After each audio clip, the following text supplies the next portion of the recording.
Friends and colleagues, it's a privilege to have the opportunity to share a few thoughts with you as we begin another school year.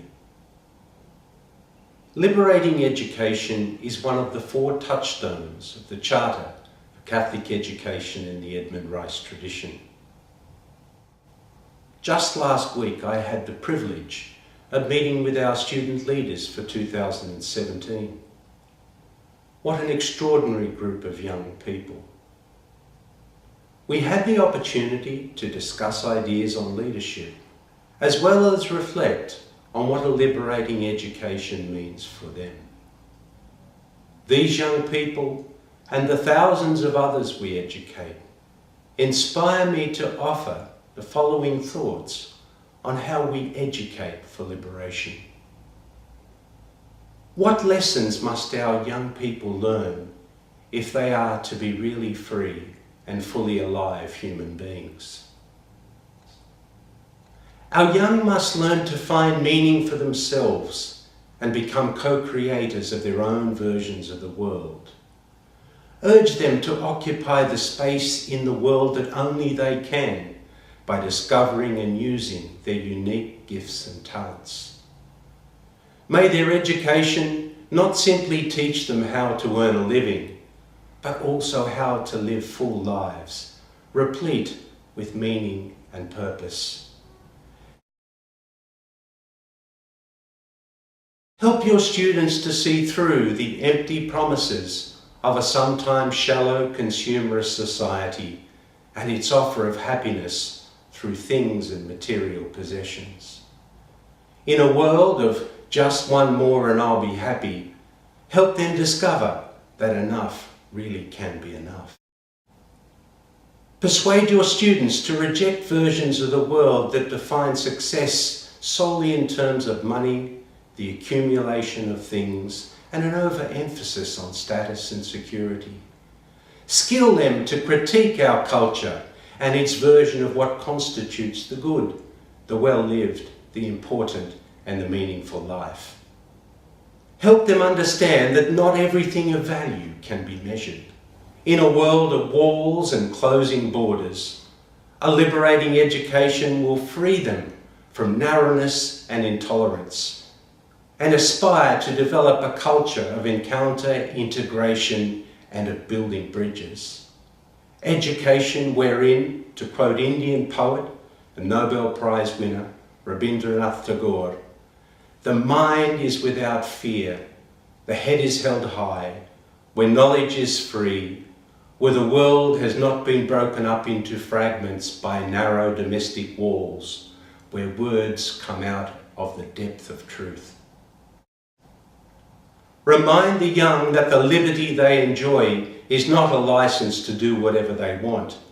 Rather, it is the freedom to do what they must do for the making of a fairer and more just society. The privileges that they enjoy bring responsibility. May they learn that lasting happiness is always closer to the experience of acceptance, contentment, and inner peace than it is to consistent sensual pleasure, which can be fleeting and unsustainable. Remind your students that true happiness is found through service to others and abides in an open and compassionate heart. We hope that our young will enjoy their precious lives, but avoid a sense of entitlement or feeling that others should not experience the same level of happiness and contentment as they do. History has taught us that the experience of deep and lasting freedom does not depend upon which culture or economic situation one is born into. Rather, true freedom must be actively claimed by every individual in the daily conduct of their lives. The freedom to react, choose, and engage with the world on their own terms. The future of our world is dependent upon future generations thinking more about the common good than their own self-advancement. In a world that can be toxic to self-directed thinking, Convince your students to follow their inner guide and advance confidently in the direction of their dreams. Help them to be resilient to peer group pressure, prejudices, delusions, and to potential nonsense that can masquerade as truth. Urge the young to accept our gospel's claims about the way human beings should engage in our world, about justice, about the way in which we're expected to relate to one another, and about the dignity of every human life. Help them realise that in the end, it's not what we've done in our lives that is of ultimate importance.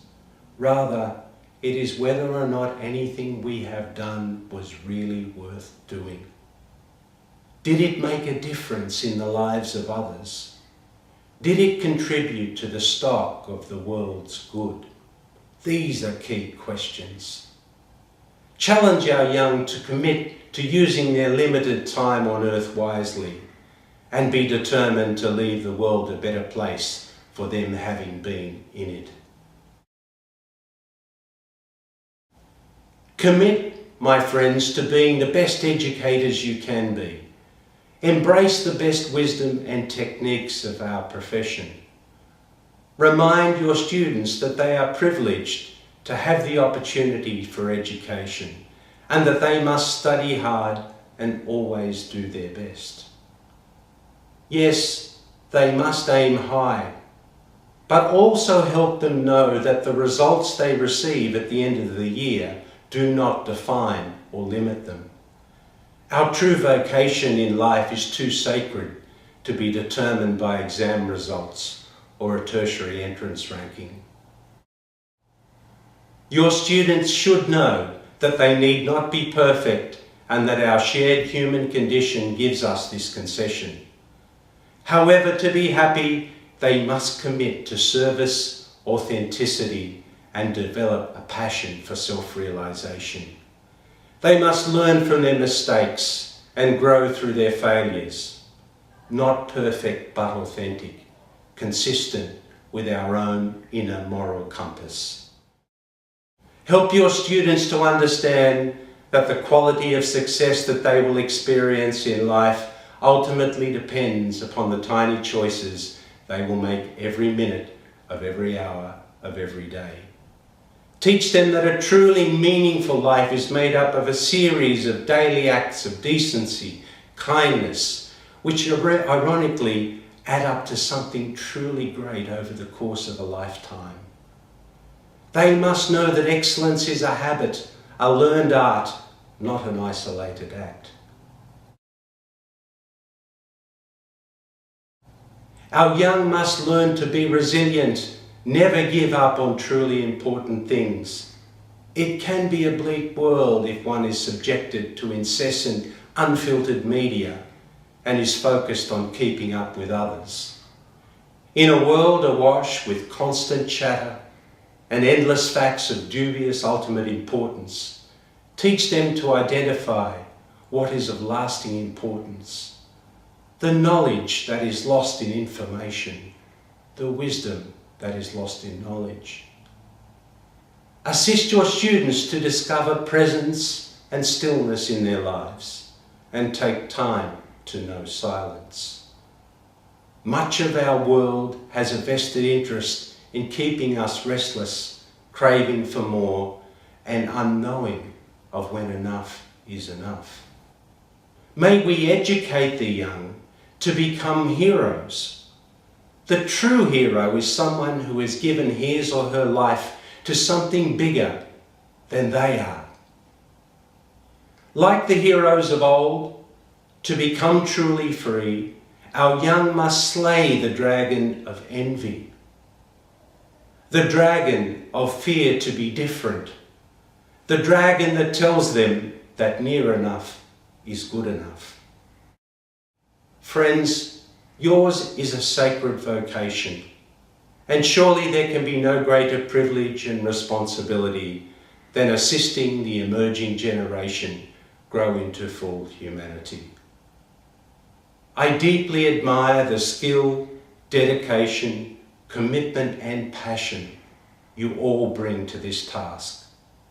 I wish you many blessings for 2017 and thank you for all that you do for your students and for Catholic education in the Edmund Rice tradition. My best wishes.